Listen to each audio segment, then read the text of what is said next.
Quite a few major changes, so I'll just start going through them. The first addition is UI navigation sounds to provide more feedback when navigating menus and when using the upgrade interface.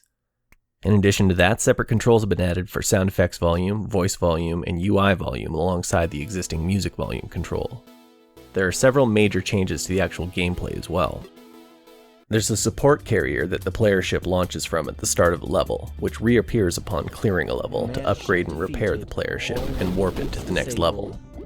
I changed the design of most of the bosses to further differentiate them from the design of the player support carrier, and changed some firing patterns to better suit the new ship models.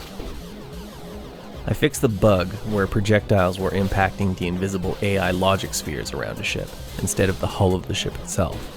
However, I also added collision to the shields, so the net result of this is that the ships are easier to hit while their shields are up, but harder to hit when they're down, and this goes for both the player and for enemies. It's most visible on cruiser-class enemies with large shield HP, and on bosses, obviously. The final major change is to the way thrust is applied when boosting.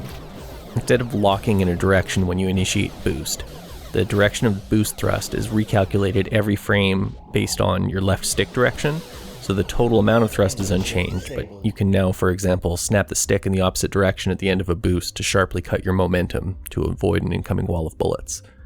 That's all for this update. See you again soon, in space!